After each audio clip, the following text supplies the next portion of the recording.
दिल्ली के वजीराबाद थाना इलाके के संत नगर में नेपाली नौकर ने 3 साथियों के साथ मिलकर लाखों की चोरी की वारदात को दिया अंजाम। 100 फुटा रोड के पास बने फाइनेंस के ऑफिस में काम करने वाले नौकर ने अपने साथियों के साथ मिलकर 15 लाख रुपए की चोरी की वारदात को दिया अंजाम। चोरी की पूरी वारदात सीसीटीवी कैमरे में हुई कैद। वजीराबाद थाना पुलिस की कार्यशैली पर उठे सवाल। चारों आरोपियों के चेहरे बिल्कुल साफ दिखने के बावजूद भी अभी तक पुलिस के हाथ खाली। देश की राजधानी दिल्ली में अब लोगों के खाली घर और सुनसान इलाकों के मकान ही नहीं, बल्कि दिन रात चहल पहल रहने वाली मेन रोड पर बने ऑफिस भी सुरक्षित नहीं है। वजीराबाद थाना इलाके के बुराड़ी संत नगर मेन रोड पर बने एक फाइनेंस के ऑफिस में नौकर ने अपने साथियों के साथ मिलकर चोरी की वारदात को अंजाम दिया और बड़े ही आराम से मौका-ए वारदात से फरार हो गए। घटना 8 जुलाई 2023 की है, जिसकी आज सीसीटीवी फुटेज सामने आई है। इस सीसीटीवी फुटेज में साफ देखा जा सकता है कि नेपाली नौकर, जिसका नाम भरत शाही है, वह अपने 3 दोस्तों के साथ मिलकर इस चोरी की वारदात को अंजाम दे रहा है। सीसीटीवी फुटेज में साफ दिख रहा। पहले नौकर भरत शाही आकर दरवाजा खोलता है। नौकर भरत शाही इसी ऑफिस में काम करता है, इसलिए अक्सर चाबी भी उसी के पास रहती थी। उसकी वजह से उसे दरवाजा खोलने में कोई परेशानी नहीं हुई। फिर दरवाजे को बंद किए बिना ही वहां से वापस चला जाता है। कुछ ही मिनटों में उसके 3 साथी मौका देखकर ऑफिस के अंदर दाखिल होते हैं। ऑफिस के अंदर जिस कमरे में पैसे रखे हुए थे, करीब 10 मिनट तक उसके ताले को तोड़ने की कोशिश की जाती है। इस दौरान बदमाश रसोई में रखे सामान और फ्रिज में रखी कोल्ड ड्रिंक भी पीते हैं और करीब आधे घंटे तक दफ्तर के अंदर चोरी की वारदात को अंजाम देने के बाद कमरे में रखे हुए 15 लाख रुपए एक बैग में भरकर वहां से तीनों बदमाश फरार हो जाते हैं। ये सारी वारदात सीसीटीवी कैमरे में कैद। बदमाशों के हाथ में कुछ औजार भी हैं, जो नौकर भरत दरवाजा खोलते वक्त ही दफ्तर के अंदर रखकर चला गया और इन्हीं औजार की सहायता से बदमाशों ने मेन कमरे के दरवाजे का लॉक तोड़ा।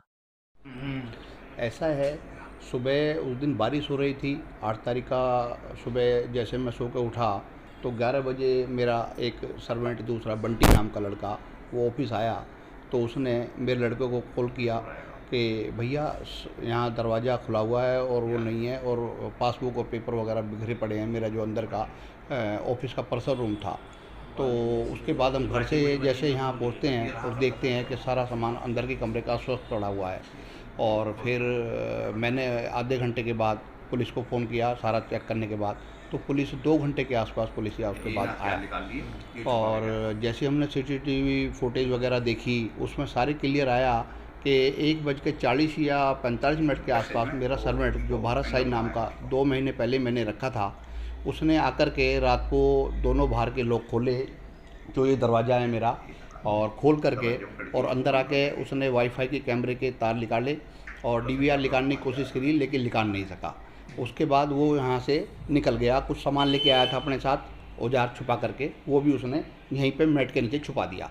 उसके बाद 3 या 4 मिनट के बाद उसके जाने के बाद 2 आदमी और उसके एक मिनट के अंतराल के बाद 1 आदमी और, जो मेरे ऑफिस में अंदर आए। आने के बाद उन्होंने सारी चीज़ों का मुआयना किया। किचन में गए, कोल्ड ड्रिंक वगैरह फ्रिज से निकाल के पिया। सारा सीसीटीवी में क्लियर, एकदम क्लियर ही आ रहा है। और कैमरे का एंगल था, एक कैमरे का, और सारी जगह देखने के बाद फिर वो फ़ोन पे भी बात किए बाहर 2-3 बार पूछने के लिए। और फिर वो कुछ सामान ऐसा लेके आए थे जिसने मेरा ये जो रूम है उसको उन्होंने कम से कम 10-15-20 मिनट के बाद उसको तोड़ने में कामयाब हुए। और तोड़ करके अंदर जा कर के मेरे यहाँ पे जो पैसे रखे हुए थे, एक काला बैग है मेरा, और उसमें भर करके वहाँ से निकलते हुए दिखाई दे रहे हैं। सारी क्लियर फुटेज है। और पुलिस को हमने सारे एविडेंस और जो चीज़ें, फोरेंसिक टीम आई, उन्होंने भी अपने ये फिंगरप्रिंट वगैरह उठाए और एफआईआर पुलिस ने कर ली है। लेकिन पुलिस की जो चाल है बहुत धीमी, और मतलब एक तरह से देखा जाए तो आज 1 हफ्ता से ऊपर हो गया है, लेकिन कोई भी कामयाबी अभी तक उन्हें पकड़ने में नहीं हुई है। बिल्कुल मेन रोड के पास आप पैसे तो पुलिस को जो हमने अपने बयान में बताया 15 लाख रुपए, लेकिन लगभग 16.5 लाख रुपए के आसपास होंगे, मेरा ऐसा मानना है। और कई जगह से आए थे, कुछ प्लॉट की पेमेंट थी, कुछ उधारी के पैसे थे, तो हम यहाँ छोड़ जाया करते थे इस वजह से, क्योंकि ये प्रोटेक्ट लोग मानते थे हम। लेकिन अपना आदमी ऐसा करेगा, लेकिन यहाँ अब जिस प्रकार से क्राइम बढ़ रहा है, हमें नहीं लगता है कि कुछ भी चीज़ सुरक्षित है किसी भी तरीके से। आगे से हम वैसे कोशिश करेंगे इस तरह से पैसे ना रखें, लेकिन मेरी हाथ जोड़ के पुलिस के आला अधिकारियों से ये इंतजा है कि इसमें संज्ञान ले, और जो मेरा भारत शाही और उसके जो 2-3 और जो उसके साथी थे उन्हें पकड़े। और अभी तक क्या कार्रवाई लग रहा है आपको कि पुलिस कुछ कर पा रही है या नहीं? पुलिस जाते हैं, 2-3 बार मैं एसएचओ साहब से भी मिला, 1-2 जगह से मैंने फ़ोन भी कराए, तो कोशिश तो कर रहे हैं, लेकिन मुझे ऐसा नहीं लग रहा कि कुछ किसी प्रकार से कोई आगे कार्रवाई बढ़ती दिख रही है। सफलता नहीं मिली। पूरे मामले की जानकारी वजीराबाद थाना पुलिस को दी गई, जिसके बाद पुलिस और क्राइम टीम मौके पर पहुंची और तफ्तीश शुरू की गई। पुलिस ने सीसीटीवी फुटेज भी कब्जे में ले लिया है, जिसमें चारों आरोपियों के चेहरे भी बिल्कुल साफ दिखाई दे रहे हैं। लेकिन तकरीबन 1 हफ्ते का वक्त बीत चुका है, लेकिन अभी तक पुलिस के हाथ खाली है। घटना के कई दिन बीत जाने के बावजूद अभी तक आरोपी पुलिस की पकड़ से बाहर है। इस मेन रोड पर इतनी आवाजाही के बावजूद आरोपी इस तरह की घटना को बड़े आराम से अंजाम दे जाते हैं। अब देखने वाली बात होगी कि पुलिस आखिर कब तक आरोपियों को पकड़ पाती है। इससे कहीं ना कहीं पुलिस की कार्यशैली पर भी सवालिया निशान खड़े होते हैं। दिल्ली से इंडिया 1 टीवी के लिए हर्षित मिश्रा की रिपोर्ट।